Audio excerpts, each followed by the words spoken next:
আমি শুধু আপনার কাছে প্রশ্ন করতে চাই, নুরুল হক নূর তার গণ অধিকার পরিষদ বিলুপ্ত করে আপনাদের দলে যোগ দিতে চেয়েছিলেন, এই কথাটা কি আপনি তথ্যভিত্তিক বলেছেন কিনা, নাকি উনি যাতে আর যোগ দিতে না পারেন সেই ব্যবস্থা আপনি করে রাখলেন? না, আমি অবশ্য তথ্য ভিত্তিকই বলেছি। গত 21 টিভিতে আপনারা আমার লাস্ট আলোচনাটাও দেখবেন, সেখানে রাশেদ ভাইও ছিলেন।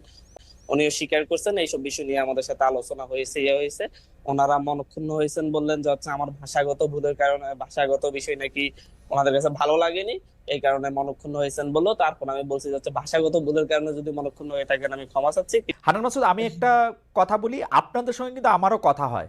তো কোনো এক পর্যায়ে যদি এরকম হয় যে আপনার সঙ্গে আমার একটা কথা চলতেছে, আপনাদের দলে আমি যোগ দিব কি দিব না, সেই সময়ের মধ্যে আপনিও কি এটা বলে দিবেন যে আপনার দলে আমি যোগ দিতে চেয়েছিলাম? না, এটা বলা তো উচিত হয় নাই। সেটা আমি সেদিন 21 টিভিতে নিজে বলছি যে হচ্ছে এই ক্ষেত্রে আমার সিনিয়ররাও আমাকে আচ্ছা আচ্ছা, কথাগুলো বলা আসলে উচিত বলা হয়নি, হয়। তাহলে আর দুই কথা নাই। জনাব হান্নান মাসুদ, আপনাকে ধন্যবাদ।